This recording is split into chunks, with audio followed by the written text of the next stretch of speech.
حضرت سیدنا عمر فاروق، سب بولیے رضی اللہ تعالی۔ حضرت عمر فاروق رضی اللہ تعالیٰ عنہ کا مبارک زمانہ ہے۔ حضرت عمر نے فوج بھیجی ایران کے حکمران کے ساتھ جہاد کرنے۔ ایران کے بادشاہ نے 2 عیسائی جاسوس بھیجے، کہنے لگا ذرا پتہ تو کرو مسلمانوں کا رات کا طریقہ کیا ہے، میں صف بندی کراتا ہوں۔ وہ ساری رات صف بندی کراتا رہا، 2 جاسوس آئے مسلمانوں کی معلومات کرنے۔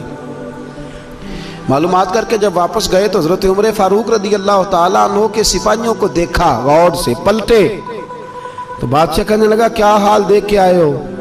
کہنے لگا سارے مسلح پہ بیٹھے ہوئے ہیں، جتنے گھنٹے ہم وہاں رہے ہیں مجاہدین مسلح پہ رہے ہیں، یوں لگتا ہے جیسے ان کا دنیا داری سے کوئی تعلق۔ اور کہنے لگے بادشاہ کوئی ایسی طاقت ہے جس کو وہ بلا رہے تھے، کوئی ایسی قوت ہے جس کو وہ پکار رہے تھے، ہمیں بھی وہاں کھڑے ہو کے محسوس ہوتا تھا کہ ہاں کوئی ہے جو آ جائے گا ان کی مدد کے لیے، کوئی ہے جو پہنچے گا ان کی مدد کرے گا۔ ایران کا بادشاہ کہنے لگا مجھے سمجھ آ گئی ہے، وہ جسم کی طاقت سے ہی نہیں لڑتے، وہ کوئی غیبی طاقت ہے جس سے وہ لڑتے۔ بھائی وہ غیبی طاقت بھی تو ہمارے پاس ہم نے ناراض کر لیا نا، وہ بھی تو نہیں نا، مسجد کا رخ بھی تو کوئی نہیں۔ اور میں نے پچھلے جمعے بھی کہا تھا، پھر کہتا ہوں، وہن ہو گیا امت کو۔ نبی پاک نے فرمایا امت کو وہ کیا ہے، دنیا سے محبت ہو گئی ہے، موت سے کراہت ہو گئی، وہن ہے۔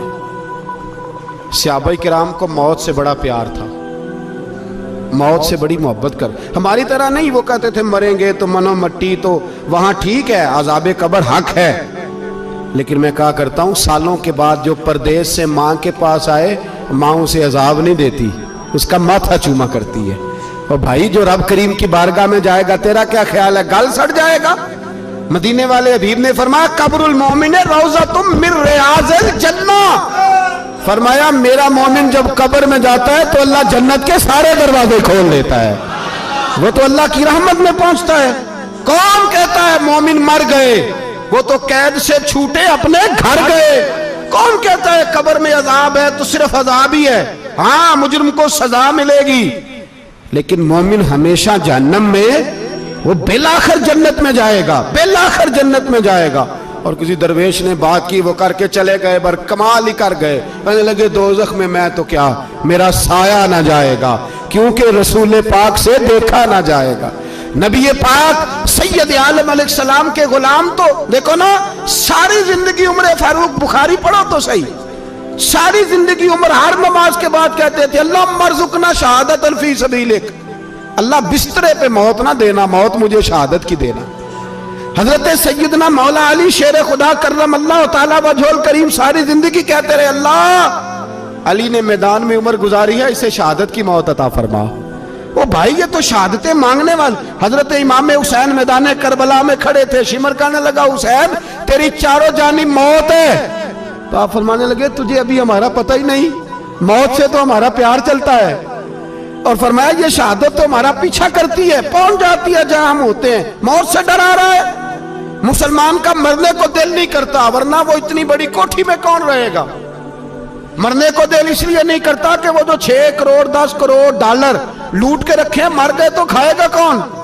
وہ فقیر فاقہ مست تھے، ان کا گھر ہی کوئی نہیں تھا، ان کے بینک بیلنس ہی کوئی نہیں تھے، وہ کہتے تھے گھر ہمارا ہے وہ جو ہمارے رب نے تیار کیا ہوا ہے، ہمارا بینک بیلنس ہے وہ جو ہمیں جنت میں جا کے ملے گا، ان کا تو یہ کھاتا ہی کوئی نہیں تھا، اس لیے وہ شہادت کی۔ حضرت عمر بن جموع رضی اللہ تعالیٰ عنہ میدان احد میں 4 بیٹے لے کے آئے، کتنے بیٹے؟ بول کے بتائے، 4 بیٹے لے کے عمر بن جموع آئے، اور خود ایک ٹانگ سے لنگڑے سے آپی ہیں، ٹانگ چھوٹی ہے، حضور کے سامنے کھڑے ہوئے کہا محبوبہ میرے 4 ہی تھے، میں 4 لے آیا ہوں، قبول کر لیں۔ تو حضور نے فرمایا تو کیوں تلوار اوڑے آیا ہے، یہ تو نے کیوں گلے میں اسلحہ ڈالا ہوا ہے؟ کہا یا رسول اللہ میں نے بھی تو جانا ہے نا۔ تو حضور نے فرمایا 4 بیٹے جو ہیں۔ تو حضرت عمر بن جموع نے بات کی، صحابہ کہتے ہیں ہم لبوں سے مسکرا رہے تھے، آنکھوں سے رو رہے تھے، کیا عجیب انداز ہے۔ حضور نے فرمایا عمر 4 بیٹے جو آ گئے تو رہنے دے۔ تو حضرت عمر رو پڑے، کہنے لگے محبوبہ کیا لنگڑے جنت میں نہیں جائیں گے؟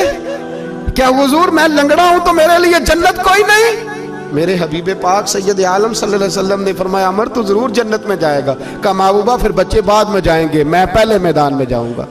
ایک بی بی 4 بیٹے لے کے آئی احد میں. کہا محبوبہ کل کمائی تھی میں لے آئی ہوں, میرے پاس کوئی اور شے ہوتی تو میں بچا کے نہ رکھتی. بیٹے دے کے نا حاضری لگوا کے تو واپس دروازے پہ لے گئی. تو حضرت سیدنا عبداللہ ابن عمر فرماتے ہیں بی بی بول رہی تھی تو میرا جذبہ جہاد بڑھ رہا تھا. اپنے بیٹوں کو کہنے لگی میں تمہیں حضور کے پاس چھوڑ کے جا رہی ہوں, جب تم میدان میں گرو گے تو میں تمہیں دیکھنے آؤں گی. دیکھنا تمہاری پشت پہ کوئی زخم نظر نہ آئے, جتنے تیر کھانے ہوئے سینے پہ کھانا, جتنے تلواروں کے نیزوں کے زخم برداشت کرنے ہوئے یہاں کھانا, پشت پہ زخم نظر نہ آئے. حضرت عبداللہ ابن عمر فرماتے ہو بی بی کی گفتگو میرا جذبہ جہاد بڑھا رہی تھی. ایک بی بی 3 سال کا 4 سال کا بیٹا لیے رو رہی ہے, احد کا دن ہے. سہیلیاں پوچھتی ہیں تو کیوں روتی ہے؟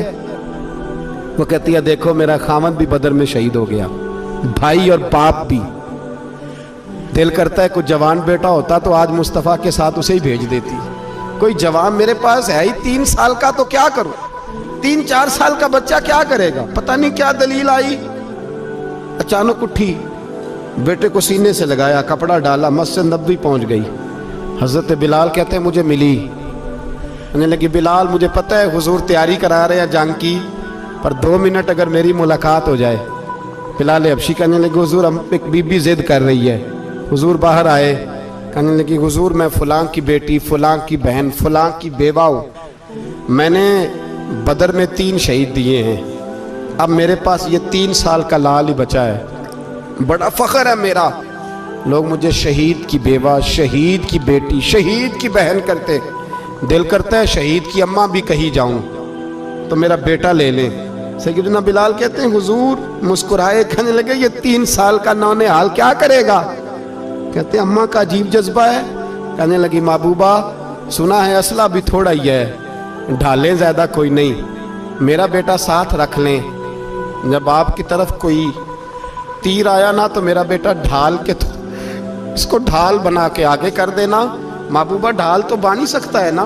حضرت بلال فرماتے ہیں مصطفیٰ کریم نے فرمایا جا میں نے قبول کیا, قیامت کے دن بیٹا گھر لے جا, جب تیرا نام پکارا جائے گا تو شہید کی اماں کہہ کے پکارا جائے گا, جا تو گھر لے جا. کہتے ہیں چلتے چلتے ایک غریبنی اور آ گئی, اتنی سی اٹی بان کی, اتنی سی.